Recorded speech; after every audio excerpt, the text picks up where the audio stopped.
Bienvenidos a un nuevo webinar de Cuentas Mula. El día de hoy nos va a acompañar Rafael Valencia como experto en prevención de fraude. Va a estar también Fernanda Curti de Brasil como experta en prevención de fraude en FitSci. Y también tenemos a David Herrerías, director de prevención de fraude de HSBC. Hoy vamos a hablar de Cuentas Mula. Y bueno, vamos a empezar por una definición general de qué son las cuentas Mula. Una mula de dinero es una persona que transfiere dinero adquirido ilegalmente desde su propia cuenta bancaria a una cuenta en nombre de de otra persona u organización. No sé Ahí si si me permites agregar algo, Rubén, ¿si me escuchas? Y se te escucha bien, Hola sí. Rubén. Bueno, sí. Bueno, si me permiten agregar, David, Fernanda, mucho gusto compartir este foro con ustedes, Rubén, por supuesto, gracias a FitSci. Y bueno, lo que también en adición a la definición de las cuentas mulas, bueno, pues estas se utilizan para transferir recursos de manera ilícita y estas las pueden establecer tanto las personas físicas como las personas morales. Y hay muchas formas de participar. Yo hice algunas anotaciones en el sentido de las personas físicas que son engañadas. Que digo, hay situaciones muy especiales y ya veremos más adelante algunos casos que conocemos de manera general, pero hay otros casos en donde las personas físicas deliberadamente establecen una cuenta mula para abusar, para hacer la simulación de transacciones legítimas, después reclamar y obtener algún beneficio. Pero también, David, como tú sabes, hay de personas morales y seguramente tú podrías comentarnos un poco más de forma general acerca de ello. Sí, claro que sí. Antes que nada, buenas noches a todos y muchas gracias por la invitación, Rubén, y es un gusto estar con Fernanda y contigo, Rafa. Las cuentas Mula no nacieron recientemente, existen desde hace muchos años. Simplemente no se manejaba con ese concepto. Y también anteriormente, y platicaré de lo que es México, ahorita Fernanda nos complementará con lo que ella ve en Brasil. Eh, en México, antes no teníamos los bancos la posibilidad de validar la identidad de los clientes a través de huellas digitales. Ya por normatividad de la Comisión Nacional Bancaria, todos los bancos en las sucursales, cuando hacemos cierto tipo de transacciones, tomamos lectura de las huellas del cliente y utilizamos la identificación oficial, que es la credencial para votar, donde vamos en línea y tiempo real a validar con el gobierno si esa persona es quien dice ser. Entonces, con eso se redujo mucho el robo de identidad. Los defraudadores que sembraban cuentas mula con nombres falsos o con robos de identidad se forzaron a ya adquirir o a convencer o a amenazar inclusive a las personas para que abrieran cuentas siendo la persona real, es decir, se identificaba con su credencial para votar, ponía sus huellas digitales ya con total libertad y validábamos eso y verdaderamente era la persona. Y esa cuenta se está empezando a mal utilizar con los fines de la descripción que ya hizo Rubén de lo que es una cuenta mula. Pero Fernanda, ¿por qué no nos platicas un poquito en Brasil cómo ves eso? Sí, claro. Primero, un gusto estar acá con ustedes. Y David, hablaste de un tema que yo creo que es muy importante. Las cuentas nulas siempre existieron. Y acá en Brasil es un tema hace mucho, ¿sí? Me acuerdo cuando era todavía un tema cuenta nula para la apertura de cuenta en los bancos, en las agencias, las entidades. ¿Sí? Que para la creación, ¿no? Sí, para apertura de estas cuentas mulas en las entidades, ¿sí? Habían tiendas en la ciudad de São Paulo que compravam dados de las personas para la apertura de esta cuenta. Pero antes esto era hecho de manera presencial.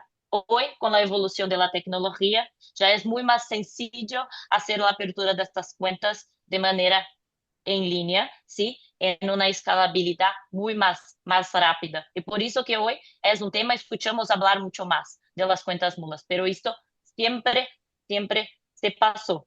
Y cuando hablamos un poco de cuentas nulas, ¿sí? Podemos decir de las personas que lo saben, ¿sí? Que están haciendo actos ilegales, pero hay también las personas que son víctimas, que al final están se pasando por cuentas nulas, pero porque están siendo víctimas de alguna estafa que estás a pasar. ¿Sí? Entonces, es siempre importante tener claro que muchas veces, ¿sí?, son realmente estafadores que están haciendo la gerencia, la gestión de esta cuenta mula, comprando datos o entonces logrando los datos de las personas y haciendo la apertura de estas cuentas. Y otra situación que son las propias personas que hacen la movimentación de la plata entre las cuentas mulas. Y cuando hay las propias personas haciendo la movimentación, que genera una dificultad muy más grande para las instituciones, ¿sí?, en hacer la identificación de estos casos. Si me permites, Fernanda, comentarles, David, como tú dices, en México ha habido un gran progreso porque hoy tenemos la posibilidad de autenticar biométricamente al usuario de la banca.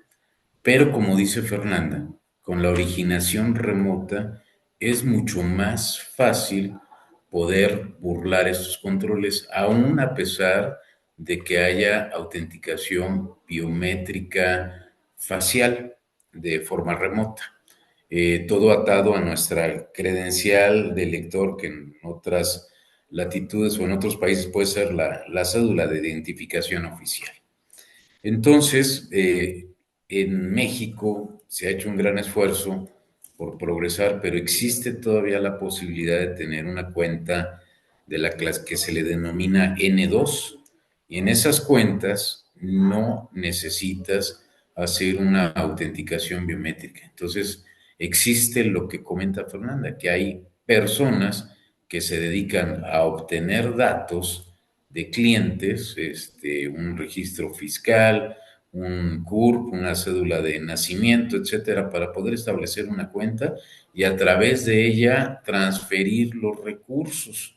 Entonces, esta es una situación que, salvo la mejor opinión de ustedes, me parece que está creciendo en México y en nuestra región, porque hay personas dedicadas a hacer esto, a comprar estos datos, a obtenerlos, pero también a quienes convencen a personas que están mal informadas, que no tienen educación y que ven una oportunidad de tener algún ingreso y están de alguna manera formando parte de la cadena delictiva y están ayudando a un tercero a cometer un ilícito que puede estar relacionado con fraudes, puede estar relacionado con tráfico de personas, con tráfico de armas, con lavado de dinero. Entonces es muy delicado tener participar en este tipo de operativas. Sí. Y Rafa, hablaste también de un tema que es crítico y que muchas veces para nosotros que estamos trabajando al lado de los bancos no queda muy claro sobre la acción de las cuentas mulas, porque usualmente miramos la pérdida financiera, la pérdida de plata, ¿sí? Pero las cuentas mulas, la verdad, son utilizadas para movimentaciones que están relacionadas a otros crímenes, ¿sí? Entonces, terrorismo, tráfico de personas. Hay muchas cosas que van además de la pérdida financiera que las cuentas mula al final, ¿sí?, pasan a capacitar los delincuentes de performar. Así es. Creo, Rubén, que ya están empezando a llegar algunas preguntas. No sé si quieras que vayamos empezando a atenderlas. De hecho, vamos a seguir con las preguntas.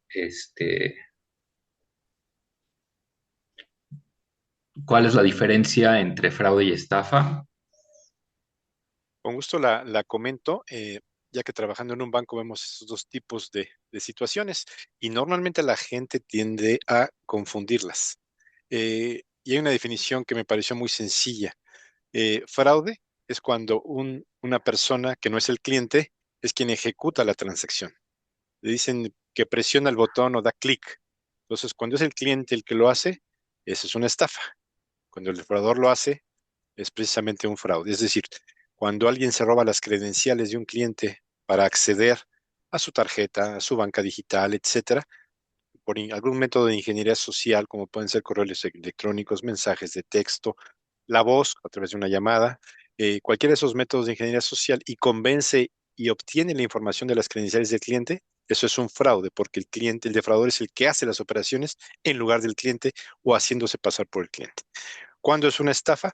cuando convence sin necesidad de pedir las credenciales del cliente, sin necesidad de que le dé sus contraseñas, el propio cliente lo hace convencido de que está haciendo algo para proteger su cuenta. Y quiero poner un ejemplo que se da mucho en los últimos 6 meses aquí. Seguramente ahorita nos platicará Fernanda en Brasil hace cuánto se da eso, pero antes los clientes te llamaban y te engañaban para que tú les dieras sus credenciales, un valor del token, un password, una contraseña, el número de la tarjeta, el PIN de la tarjeta. Y recientemente, 6 meses para acá, se intensificó dentro de lo que se llama voice phishing o las llamadas que te decían, somos del banco, no te vamos a pedir ninguna contraseña porque no lo tenemos autorizado por tu seguridad, pero tu banca está siendo atacada, tu banca digital. Entonces el banco, pensando en tu seguridad, te acaba de aperturar o de abrir una cuenta de cheque segura bajo tu nombre, está a tu nombre. Entonces tú mismo, por favor, dar de alta esta cuenta segura que está bajo tu nombre y transfiere los datos, los fondos de la cuenta donde tienes este ataque a esta nueva cuenta segura que además está patrocinada por el Banco de México, por el Banco Central o por la Comisión Nacional Bancaria. El cliente se cree todo eso y él mismo hace la transferencia de su cuenta que supuestamente está siendo atacada a esta nueva cuenta segura que por supuesto no está bajo su nombre, sino es del defraudador y entonces el mismo cliente cae en esta estafa. Entonces era importante decirlo, pero si gustas comentarnos, Fernanda, ¿qué ves tú en Brasil en ese sentido? Sí, es el conocido, la conocida estafa de las centrales falsas, falsas centrales acá en Brasil. Y es un tema muy, muy común, ¿sí? Todos los bancos hoy en día están peleando, ¿sí? Con este dolor. O que nosotros escuchamos mucho de las instituciones es que, además de tener todo un proceso, como Rafa hablaste, de la biometría comportamental, ¿sí? Para la identificación de esta situación. Entonces, por ejemplo, David, hoy en día ya sabemos que ya tenemos soluciones que identifican cuando una persona está haciendo una transferencia de alto valor, ¿sí? Si la persona está haciendo la llamada. Y hay incluso estadísticas que dicen que si una persona está haciendo una llamada entre los 17 y los 22 minutos y hace una transferencia de alto monto, ¿sí? Las chances de ser una estafa es muy grande. ¿Sí? Pero que es importante acá mencionar que hacer solamente el monitoreo transaccional en estos casos no es más suficiente. ¿Sí? Entonces, en el pasado, hacer el monitoreo solamente de la movimentación de la tarjeta, las transferencias de las cuentas, estaban bien porque no tenía mucho problema de invasión de cuenta, las estafas no eran tan frecuentes. Hoy en día es necesario, además de la monitoría transaccional, ter información de los datos no monetarios que decimos. Por ejemplo, Fernanda, estás haciendo una transferencia de alto monto, pero justo 2 minutos antes hizo la creación de un nuevo beneficiario, una nueva cuenta recebedora. Entonces, es un dato no monetario que ayuda en la identificación del riesgo de la transacción. O entonces, el comportamiento biométrico que Rafa hablaste. La persona está en llamada, ¿sí? Es otro punto de riesgo. Entonces, añadimos más elementos, vamos a creando camadas, ¿sí? Para entonces informar al cliente en el momento certo. Correcto. Cliente, tú estás en llamada, podría ser una estafa de la central falsa. Y el cliente entonces podría quedar con una alerta, mira, quizás que hay alguna cosa incorrecta acá. ¿Sí? Entonces, trabajar en este momento en la educación es una acción también que los bancos hacen, además de todas estas camadas de seguridad. Y justamente, Fernanda, como lo indicas, digo, todas estas capas adicionales de seguridad y todas esas soluciones, la biometría del comportamiento, la biometría dactilar, el monitoreo transaccional, la educación, las campañas permanentes, van a ayudar, pero aún así esto tiene pues un efecto en cuanto a las responsabilidades, porque como lo dices y como lo dice David, si tú mismo estás entregando la información, tú mismo vas a ser responsable. Entonces, tienes que tener la conciencia de no estar compartiendo información personal, financiera, a ningún tercero y esto te va a ayudar muchísimo a prevenir el fraude como persona, para no convertirte en una víctima. Y como institución, como entidad financiera, pues todo lo que has comentado, ¿verdad? Entre otras situaciones que seguramente abordaremos más tarde. Yo tengo una curiosidad ahora.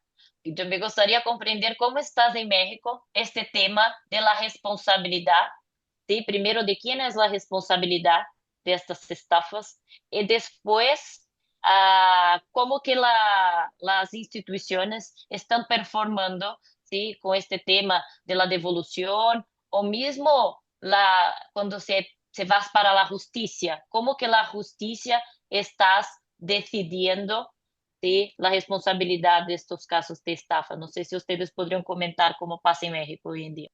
Claro, claro, y ahorita Rafa me complementará, pero normalmente en las transacciones, especialmente en lo que es banca digital, ya sea a través de un celular, banca móvil o a través de la banca por internet en una página, y hace las transacciones y luego las reclama, normalmente la responsabilidad se queda del lado del cliente con la ley actual. Hay otros países como en Inglaterra, en UK, donde ya la responsabilidad está del lado del banco. E incluso en el caso de las estafas, cuando se traslada el dinero de un banco a otro, esa responsabilidad se divide entre el banco emisor al 50% y el banco receptor al 50%. En el caso de México, hoy todavía es responsabilidad del cliente. ¿Sujeto a qué? Al criterio de un juez. Cuando un cliente demanda y llega esto a una instancia posterior o a un juicio, los bancos tenemos que guardar las bitácoras de transacciones, tenemos que hacerles un proceso le llaman de hasheo, que es evitar que sea alterada, y se tiene que mandar a certificar con un tercero que no sea el propio banco para no ser juez y parte, y con eso ya tienen valor probatorio legal para poder demostrar que un cliente hizo o no hizo una transacción. Entonces, la Comisión Nacional Bancaria recientemente emitió una nueva regulación donde ya va a permitir que los bancos pongan a disposición de los clientes montos límites transaccionales para hacer traspasos a terceros. Y si el banco no pone esa funcionalidad y no valida ese monto transaccional, entonces la responsabilidad va a cambiar ahora del lado del banco.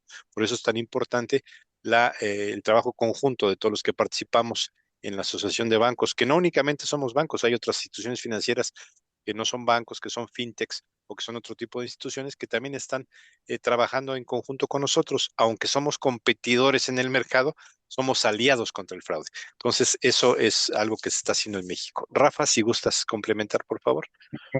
Yo creo que lo has explicado muy bien, David. Aquí el riesgo es justamente pues, estas modificaciones. Bueno, quiero decir el riesgo hacia los bancos, ¿no? En el sentido de que si no haces una autenticación una vez que se supera el umbral y no notificas, pues seguramente la responsabilidad se trasladará al banco. Y esto que comentas de Inglaterra, bueno, yo también he escuchado y recientemente la semana previa en un seminario fuera del país, escuché en algunos otros países ya las intenciones de seguir estos modelos de Inglaterra, ¿no? Entonces, bueno, eso también viene siendo un riesgo que hay que tener en cuenta todas las entidades que participan, ¿no? Correcto. En Brasil, Y ¿cómo es? bueno, y regresando también un poquito al tema de cuentas mulas, David, y sobre las personas morales, y como decían al principio, esto tiene años de existir, pues hay un inventario, digo, no estoy exagerando, David, creo que tú conoces muy bien de esta situación, pero los delincuentes tienen un inventario de cuentas mulas que han eh, establecido con diferentes bancos desde hace algún tiempo.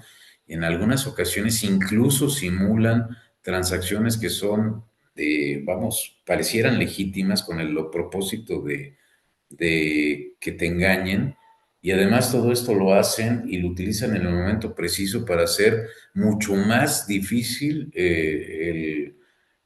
seguirle la pista a los recursos y mucho más difícil hacer ya cuando van a operaciones a segundas, terceras, cuartas cuentas. Pues esto es rapidísimo y te tienen todo un inventario de cuentas que están establecidas desde hace mucho tiempo. Entonces, no solamente el monitoreo transaccional, sino tienes que tener un olfato preciso desde la originación de las cuentas. Entonces, hay que tener una herramienta para la originación como un elemento adicional en esa capa de seguridad que decía Fernanda. No sé cómo la ven.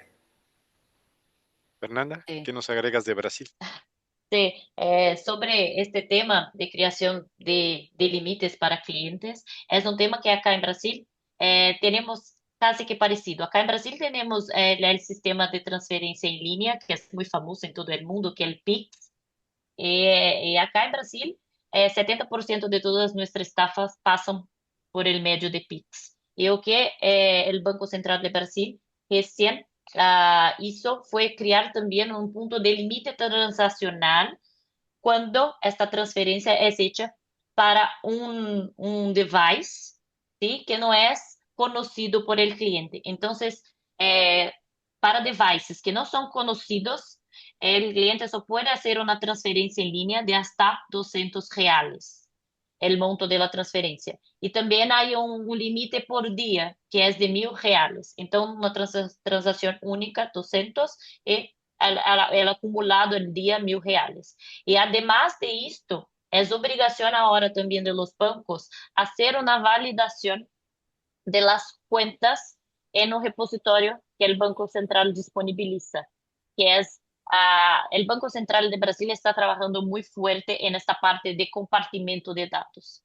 Sí, que Rafa también habló. Entonces, hay que tener una validación, ¿sí? De las cuentas receptoras o entonces de las cuentas del ID de la persona en la creación de la cuenta. Y es también ahora una regla que la institución tiene que hacer esta validación en estas bases de datos a cada 6 meses, el mínimo. Entonces son dos nuevas regulamentaciones de límite y también de validación de datos, ¿sí? De estos datos compartidos. Gracias, Fernanda. Quería comentar una pregunta que hace alguien del auditorio, la hace Héctor Méndez, y dice, ¿cómo es que se pueden hacer transferencias fantasma si el dinero sale, entre comillas, de la cuenta del defraudador y aparece en los movimientos del receptor? ¿Cómo lo terminan eliminando o cancelando? No sé si gustas, Rafa, empezar a contestar eso y Bueno, comentamos. el dinero regularmente sale de la cuenta de una víctima que se traslada a una cuenta mula y bueno, pues lo que se hace es lo que dijo David, o sea, con las mismas credenciales del cliente está haciéndose este tema. Y para poderla cancelar o recuperar, pues se requiere de que tu sistema de prevención detecte esta situación o que el mismo cliente detecte que algo extraño ha ocurrido, llame e inmediatamente se detone un mecanismo de colaboración que existe en el país entre instituciones participantes que trata de bloquear el recurso en la cuenta destino, en la primera, en la segunda, en la tercera cuenta destino, y así es como se logra recuperar, pero muchas veces los delincuentes en ese inventario de cuentas que tienen disponibles para utilizarlas en cualquier momento, pues hacen la triangulación de recursos a una velocidad excepcional y en algunas ocasiones ya no lo logras alcanzar, pero pues lo mejor ahora será con el registro biométrico, cuando te excedas del umbral, cuando tienes alguna duda, pues estar confirmando esta circunstancia con el cliente, pero no confirmándola como se hacía antes telefónicamente, sino a través del registro biométrico, a través de preguntas de seguridad, etcétera. Algo que te ayude a certificar que estás verdaderamente tratando con el cliente, porque muchas veces estás tratando con el defraudador. Yo quería aprovechar y tocar un par de casos prácticos que he vivido, que ojalá le puedan servir a la audiencia y que también me gustaría escuchar qué opinan los demás copanelistas. Justo hablando de las diferencias de fraude de fraude y estafa, cada uno es de diferente. Voy a hablar primero del caso que fue más de un fraude, fue un caso de man in the middle, y esto es algo que pasa mucho en empresas, usando a los bancos en medio, donde pues los proveedores que tienen acceso a la información engañan al banco y le dicen, oye, en vez de depositar a la cuenta que siempre has depositado, mejor deposita a otra. Y desafortunadamente muchos caen. Digo, a mí me tocó vivirlo desafortunadamente en México. El proceso es muy lento y entonces te ganan mucho tiempo. Entonces, porque pues, como pasa en México es que tú tienes que, en el momento, pues lo reportas que pues, fuiste víctima de un delito y todo. El Ministerio Público va a ir hacia la Comisión Nacional Bancaria para que entregue los estados resultados, bueno, ahora sí que los estados financieros de esa cuenta. Desafortunadamente, este es un proceso que toma meses y a los delincuentes les toma desarmar una cuenta mula días. Entonces, estás completamente en la corriente y desafortunadamente no se puede hacer nada. Y realmente hay muchas maneras ahora sí que, digo, por un lado, en mi experiencia, lo que yo vi de registro, además de mucho tiempo después, fue que eh, se veían muchos retiros en efectivo o cuentas que también eran mulas y que también te iba a llevar a una cuenta a otra cuenta y nunca ibas a poder rastrear el dinero, mucho menos con el tiempo de respuesta. Digo, eso es más como del lado de fraude, que yo creo que el fraude es más prevenible porque siempre se pueden meter diferentes métodos de autenticación en diferentes canales, digo, desde una compra, un email que puede ser, o sea, siempre hay algo que se puede hacer, donde yo en lo particular, Rubén, creo que sí hay un desafío mucho más, digo, difícil y saber identificar entre cuándo sí, cuándo no es la parte de las estafas, porque ahí tú no tienes manera de autenticar al usuario. Digo, tú como institución financiera, como empresa, siempre vas a poder usar diferentes trucos para autenticar, pero desafortunadamente en las estafas no se puede.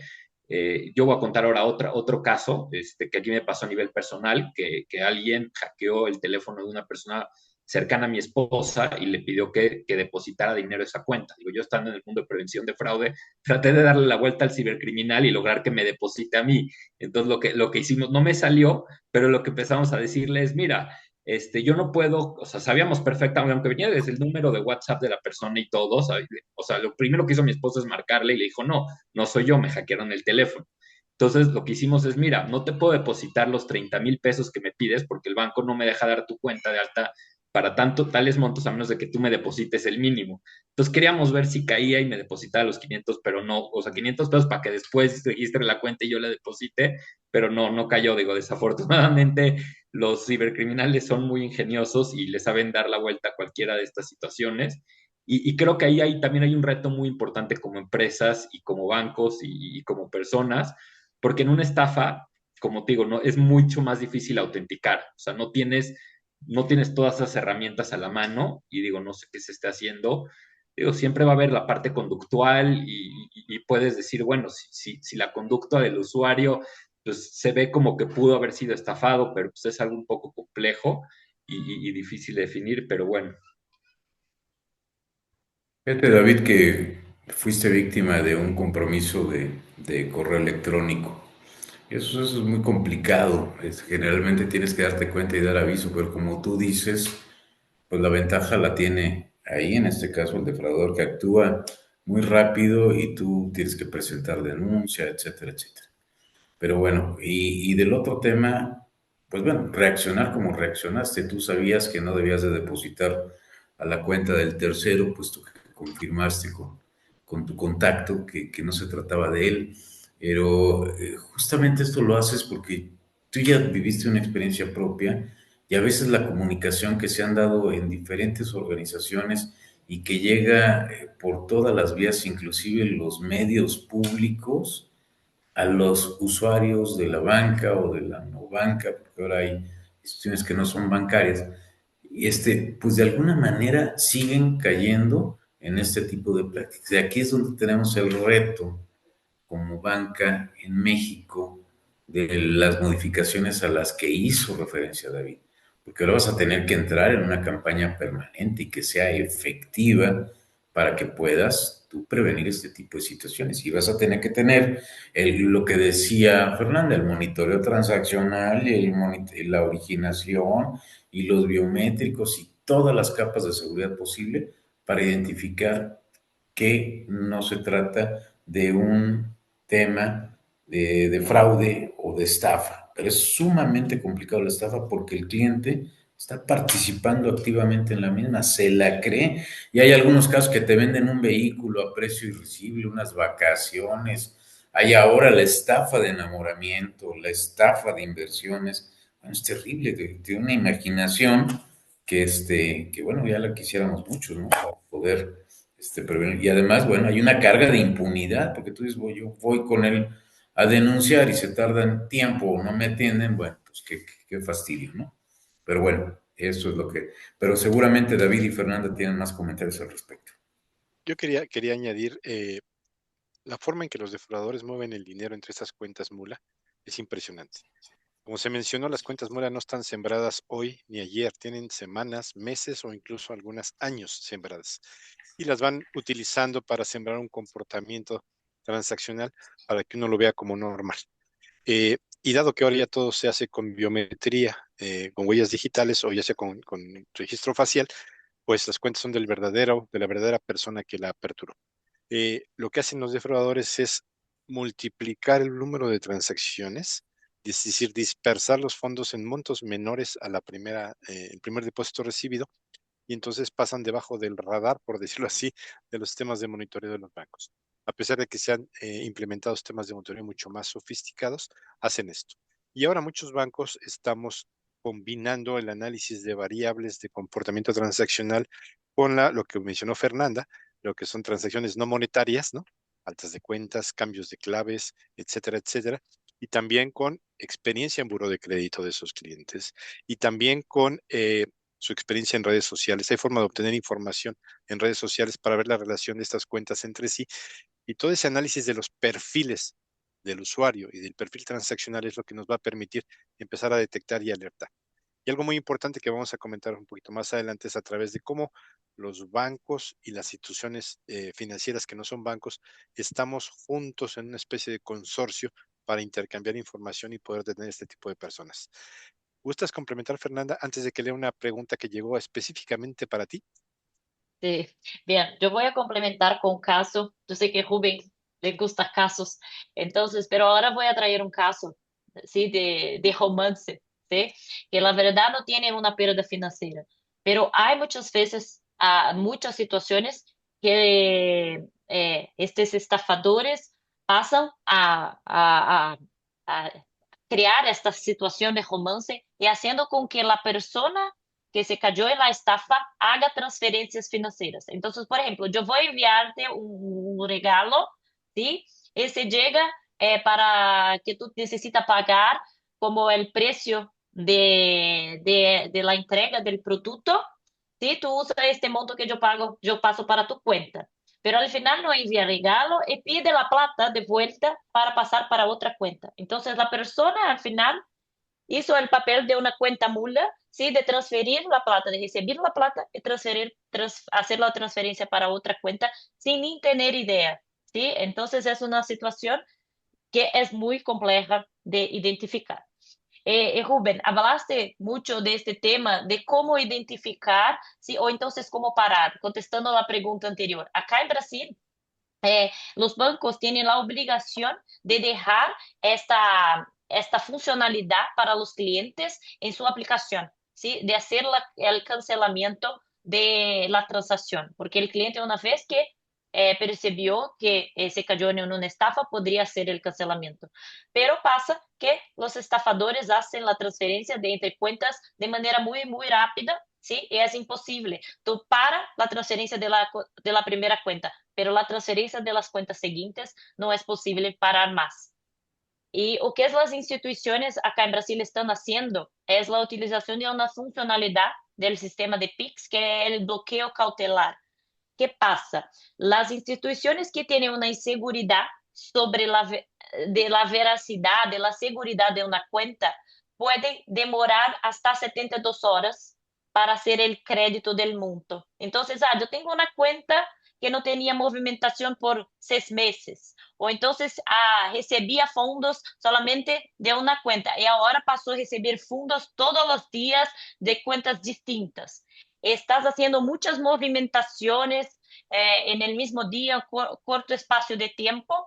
Hay un comportamiento muy curioso. Recibió nuevos fondos, ¿sí? Yo no voy a hacer el crédito ahora.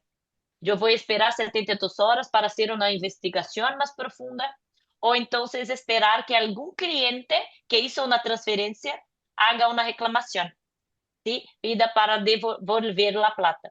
Entonces, las instituciones están usando mucho esto para hacer la prevención, ¿sí? Para hacer una validación a más sobre este tema de recibimiento de dinero, ¿sí? De estafadores. Gracias, Fernanda. Y voy a aprovechar que estás en el micrófono para leer una pregunta dirigida a ti, que la hace Roberto Telles. Dice, Fernanda, escuché hace poco que hay una iniciativa de la banca en Brasil y los operadores móviles para compartir información que ayude a detener fraudes como los que se ocurren con el SIM swap.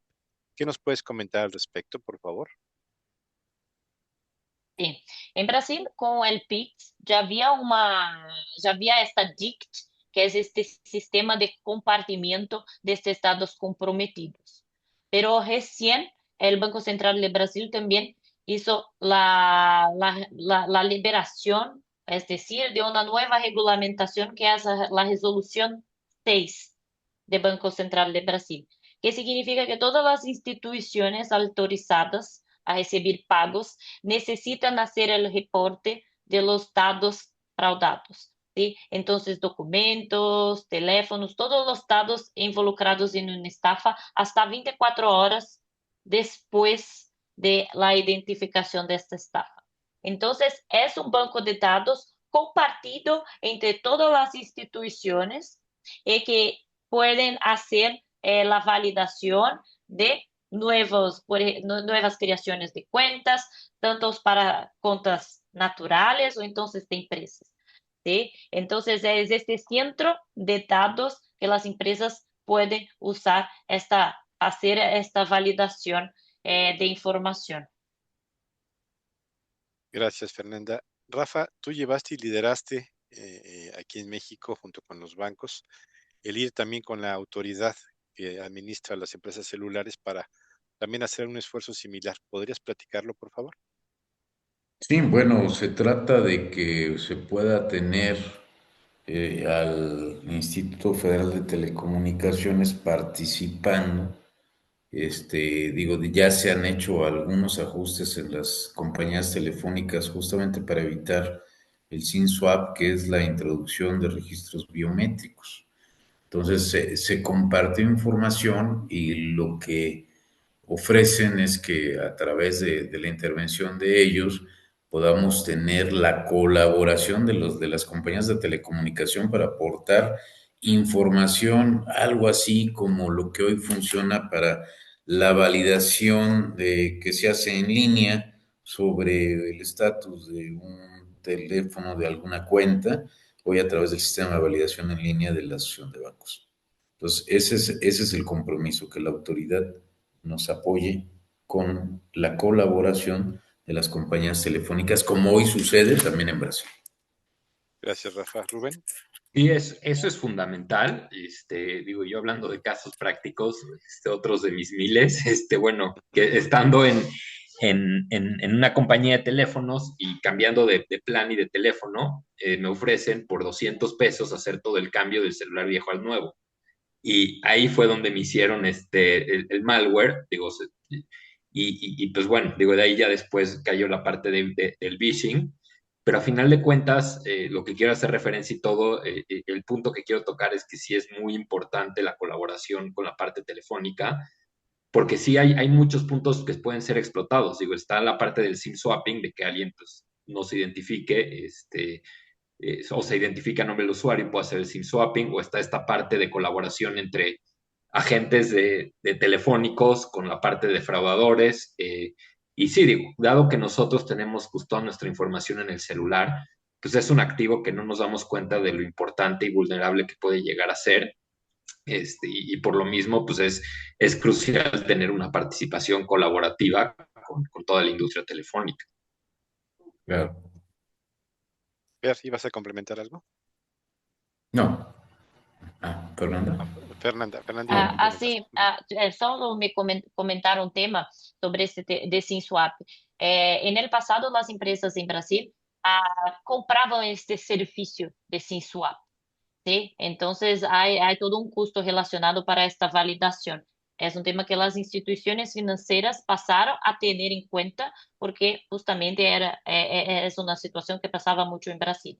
Pero hubo un control, es decir, con la utilización de estas empresas. Pero mirando que las compañías de teléfonos en Brasil no tenían un tema de seguridad, ¿sí? Muy relevante para este tema. Ahora las empresas de telefonía tienen la obligación de compartir estos datos con la policía en Brasil.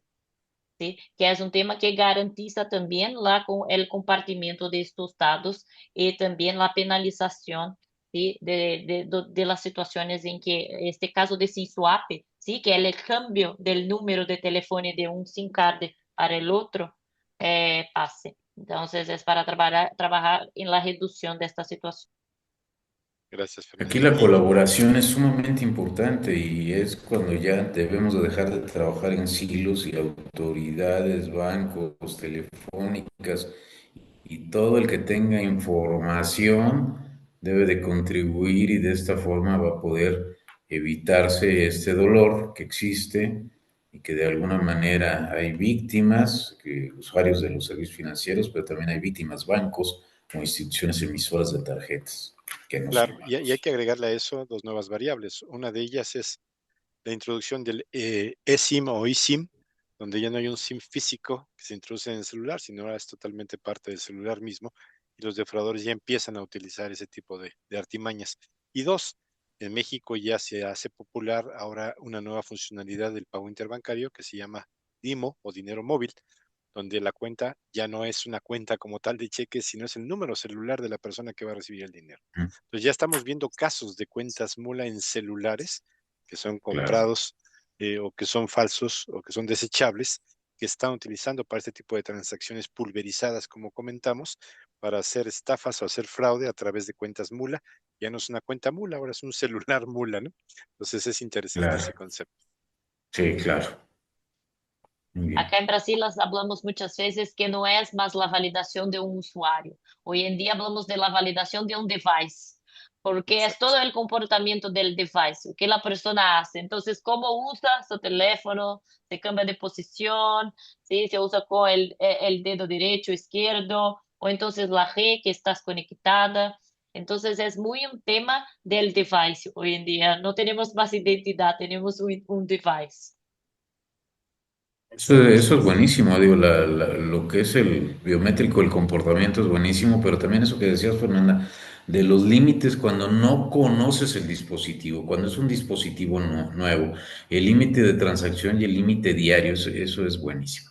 Pero bueno, también yo quiero introducir otro tema que hay con cuentas mulas en México, si me permiten, que es cuando tú obtienes una cuenta N2 y todos los días vas a un sitio, utilizas la aproximación y prácticamente estás haciendo compras o consumos y después de 30, 40 días o hasta 90 dices, hey, yo no fui, yo reclamo esto y bueno, y desafortunadamente, porque hay un umbral acordado entre los bancos, bueno, esas responsabilidades vienen siendo del banco y eso también está creciendo.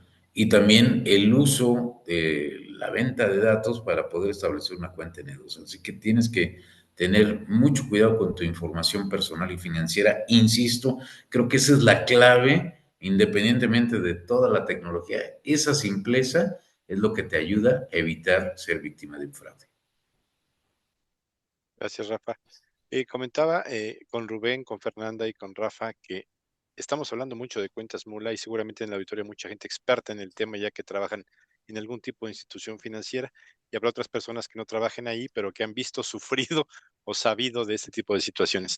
¿Por qué no comentamos, Fernanda, Rubén, Rafa, un poquito acerca de los controles que debemos de tener o que ya estamos teniendo para este tema de cuentas mula y hablar un poquito también de qué recomendaciones podemos hacerle a la gente para tratar de mitigar este riesgo?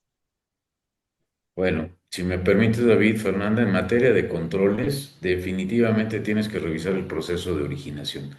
Tienes que tener controles en el proceso de originación.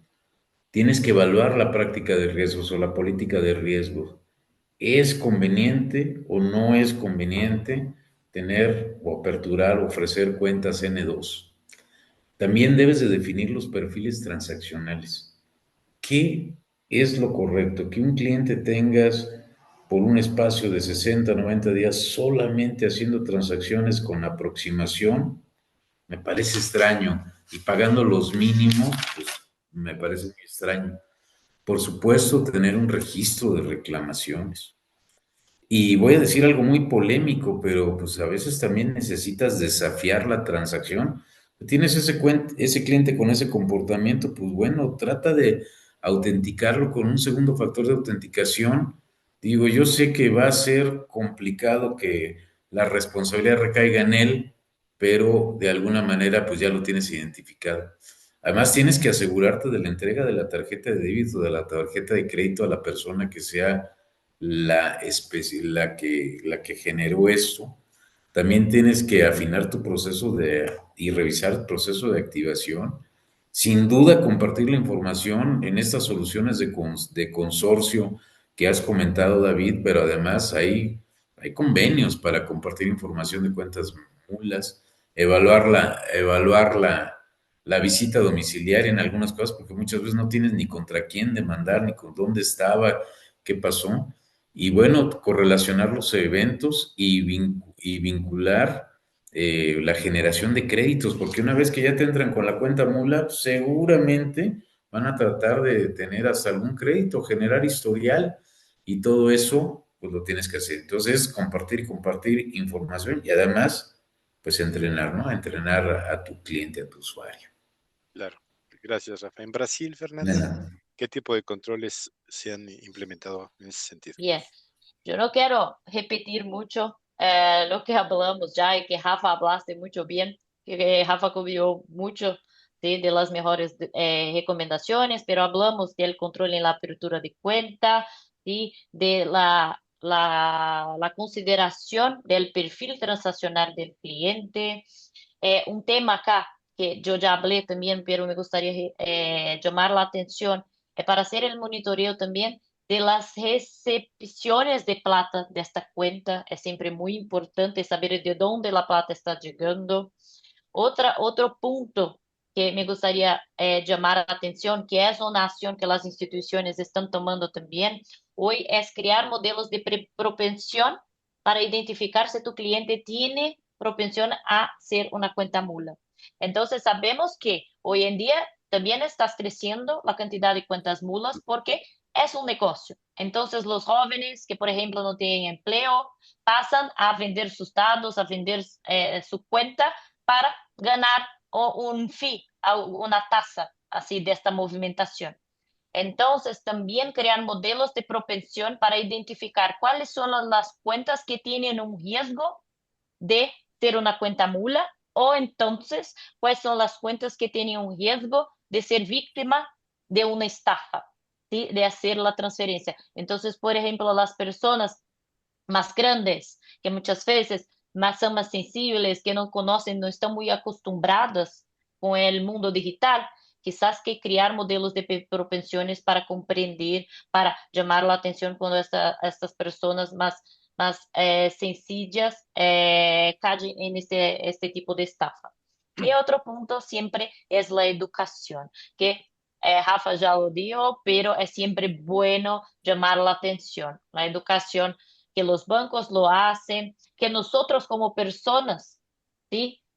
También debemos hacer, compartir con nuestras familias, con nuestros amigos, hacer este tipo de evento, de webinar, que hace el compartimiento de información y de conocimiento. Gracias, Fernanda. Quería agregar también, los bancos tenemos acceso a la tecnología para poder detectar, mitigar este riesgo. Los defraudadores también tienen acceso a la tecnología. Y toda esta tecnología que aparentemente es reciente, pero tiene muchos años de machine learning, de inteligencia artificial que tan de moda está ahora en todos lados, la realidad es que todos tenemos acceso a ella en alguna u otra forma, hasta como usuarios podemos hacer eso para editar videos y muchas otras cosas. Lo importante de esto es que utilicemos esto de una manera interesante, haciendo los bancos y las instituciones financieras no bancos, telarañas de relaciones entre cuentas origen, cuentas destinos, comportamientos, perfiles de clientes. Y al hacer este tipo de telarañas, como muchas veces lo ven en las películas de criminales, donde pegan en un pizarrón y relacionan quién es el cabecilla y quién es esto y qué hace y a dónde fue, y geográficamente toman datos, toda esa información que está correlacionada se alimenta a estos modelos de comportamiento y es lo que va a permitir actuar ya no de manera reactiva, sino de manera preventiva, con cuentas existentes, sembradas hoy, ayer, hace un año, hace 5 años, para poder ser mucho más eficaces en la lucha contra este tipo de crímenes. Me gustaría hasta ahora llamar la atención que tenemos una solución que es llamada Genome, que hace realmente esta correlación. Entonces es posible mirar de dónde sale la plata, de dónde la plata que esta cuenta recibió, está enviando la plata, y eso ayuda mucho en la identificación, porque hoy tenemos muchas reglas, modelos que están generando estas alertas de riesgo, pero hay todo un trabajo después del analista de hacer la tratativa de todos estos alertas que están siendo generados. Y hasta para llamar la atención del cliente, tener una comunicación más asertiva. Hablamos mucho que muchas veces el cliente, tú llamas la atención del cliente y el cliente persiste, insiste en la estafa, ¿sí? Hoy en día ya se usa AI para hacer la mejor comunicación para el cliente. Entonces, hacer todo un trabajo de comunicación para muchas veces mostrar al cliente que él está siendo víctima de una estafa. Entonces, tener un modelo, David, perfecto de machine learning por atrás para identificar y después usar inteligencia artificial también en la comunicación, ¿sí? Son temas que hoy en día es una realidad, es una necesidad muy fuerte.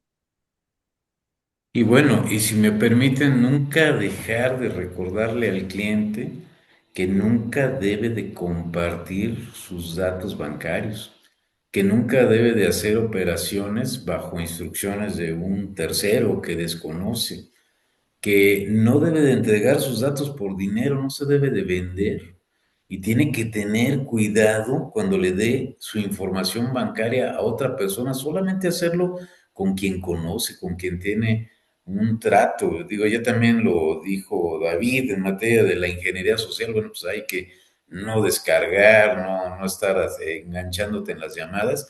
Y evidentemente, aun y cuando hay una carga de impunidad en el país, hay que avisarle a las autoridades, hay que avisarle inmediatamente al banco.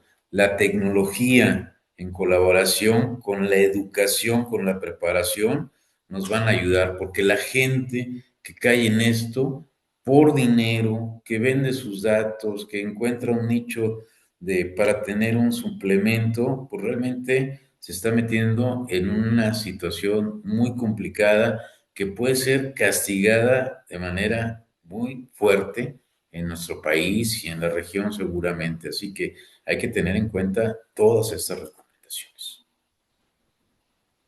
Acá en Brasil ya hay proyectos de ley realmente para tipificar este tipo de fraude, este tipo de estafa. Entonces, si tú trabajas con una cuenta mula, vende tus datos de manera intencional, ¿sí? Para realmente penalizar, para no tener esta situación de impunidad. Hablamos de UK, ¿sí? Ya es un crimen. Entonces, las personas que hacen este tipo de trabajo, que venden sus datos de manera intencional, su cuenta, ya pueden quedar hasta 14 años eh, tener de cárcel si se pasa por una situación. Es un tema que en Pues Brasil está todavía en discusión. qué Tenemos bueno, mucho que ojalá aprender que aún. se apruebe, que la traigamos aquí también. Bien. David, te interrumpí, perdóname. No, nada más iba a reforzar el tema de que como clientes, ya no hablando como bancos ni como instituciones financieras, como clientes, ante la duda de un correo, de un mensaje de texto, de una llamada, simplemente no contesten, no den clic, cuelguen y ustedes llamen al teléfono de su banco. Eso es importantísimo. Siempre escalen cualquier situación anómala o rara o sospechosa a su banco y en caso necesario también hagan una denuncia a la autoridad. Yo creo que eso es muy importante. Creo, Rubén, que tú vas a hacer ya el cierre y algunas conclusiones. Claro, sí, de hecho antes, bueno, digo yo, ya no dije mi recomendación, digo yo desde mi punto de vista, mi experiencia, creo que lo que vale la pena mucho es tener mucho cuidado con el comportamiento de las cuentas mula, porque sí hay cierto comportamiento, digo, las cuentas mulas se abren para algo y se abren para ser usadas en un tiempo de periodo corto. También pues deben de ser cuentas que son recién aperturadas, que no hay mucho historial y que de repente viene una compra fuerte.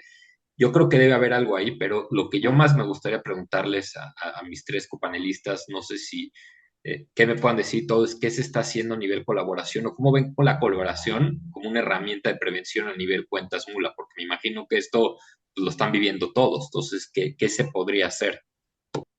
No, es una Pues muy sí, buena pregunta, Rubén, y yo creo que el consorcio, es decir, que los bancos y los no bancos, que sean instituciones financieras, trabajemos juntos con proveedores como FitSci, por supuesto, para poder intercambiar datos, que es lo más valioso la información es poder para ambos lados, el defraudador y para el lado de nosotros y nuestros clientes, intercambiando estos datos, estas experiencias, estas sospechas, estas lecciones aprendidas, estos errores incluso que se han cometido. Eso ayuda muchísimo a reforzar nuestros sistemas de monitoreo. Y creo que con esta cooperación, que ya, como dijo Rafa, hay convenios ya establecidos formales, auspiciados por la Asociación de Bancos de México, auspiciados por la Comisión Nacional Bancaria o por el Banco Central, que es Banco de México, hemos logrado tener una cooperación verdadera, real, oportuna, y eso nos ha permitido reducir el riesgo. No es suficiente aún, tenemos que mejorar. y fíjate, David, ahora que lo comentas, este convenio que hay para compartir las cuentas mulas, pues hay toda un layout amplísimo para compartir estos datos y evitar que alguien que esté utilizando una cuenta mula, pues vaya a otro sitio y se establezca, pero lamentablemente nos hace falta la automatización, esa solución de consorcio, que ya se están explorando algunas alternativas, ¿no? Hay varias soluciones que se están analizando y seguramente en los próximos meses vamos a tener alguna que aglutine a la gran mayoría de bancos y no bancos en este empeño de colaboración. Eh, Acá en Brasil, nosotros miramos una acción muy fuerte del Banco Central que pasa a forzar los bancos y pasa a ayudar en ese sentido de compartimiento y crear, ¿sí?, este consorcio de datos. Pero todavía es un consorcio solamente una red de informaciones que no hay inteligencia. ¿Sí? En estos casos, entran empresas como FitSci que pueden trabajar estos datos y generar, ¿sí?, informaciones más asertivas con el uso de Machine Learning y también AI.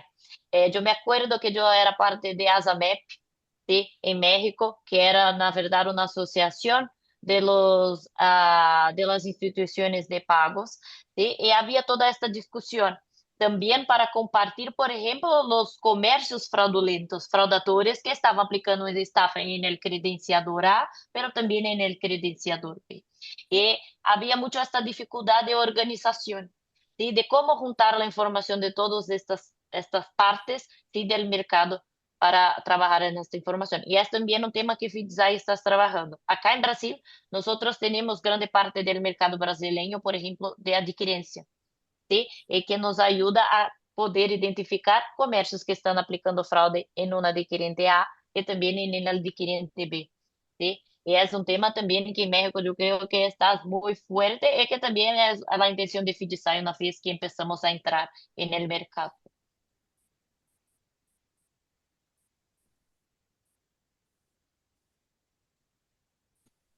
Finalmente, Claro. David, y finalmente David y Fernanda y todos, las modificaciones a que hizo referencia David, pues nos van a obligar a trabajar, a compartir información, a tener la herramienta de originación, las herramientas transaccionales, el monto transaccional, identificar al cliente vulnerable, en fin, es un muy buen cambio que va a elevar la protección que hoy se tiene.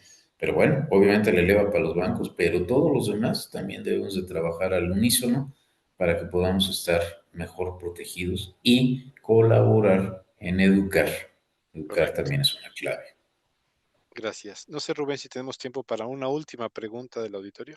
Sí, de hecho, curiosamente, la pregunta que me llegó es la misma que yo les hice a ustedes, digo, parafraseada con que habla del open banking y justo de todo este intercambio de información y la importancia. Entonces, ahora sí que un ponente me leyó la mente, pero bueno, digo, esa era la pregunta que teníamos. Digo, yo para cerrar mi parte, y quiero ir mucho de esa de la mano y esas las conclusiones que quería llegar. Creo que la parte colaborativa, contar con alguien como FitSci que tiene toda esta información, es increíble, y creo que todas las instituciones tienen que voltear a ver lo que está haciendo FitSci, que es una extraordinaria iniciativa. Digo, ya con una gran reputación y mucha experiencia en el mercado, mucha data. Digo, vivimos, como también bien decía David, en el mundo de la inteligencia artificial, y definitivamente el data es king y definitivamente FitSci hay que aprovechar de lo que se tenga. Digo, eso es por la parte de prevenciones de cuentas mula en la parte colaborativa. Siempre como instituciones, lo demás que tocamos hay que saber educar al usuario. Es un reto, es algo bastante difícil, pero pues bueno, digo, es lo que yo creo, digo, agradezco mucho a David, a Rafael por prestarnos el tiempo, igual que a Fernanda y Fitzai. Y pues bueno, no sé si los demás tengan algo más que complementar. Solo agradecer la oportunidad de poder platicar de estos temas abiertamente y pues que todo el mundo sepa que estamos trabajando con el mismo fin, que es mitigar el riesgo para nuestros clientes. Muchas gracias. También muchas Igual, gracias por la oportunidad, fue un gusto.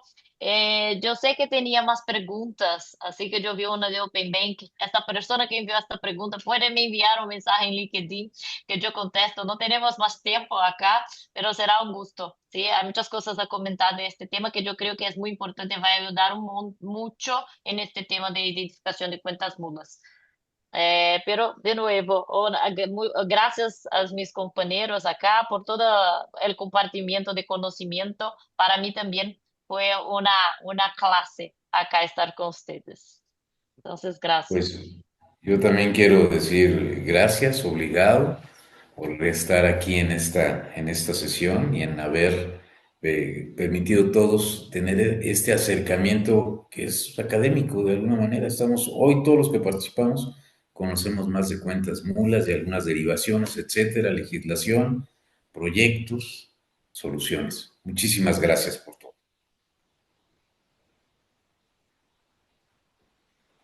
Muchas gracias y buenas noches. Buenas noches. Gracias, buenas noches a todos.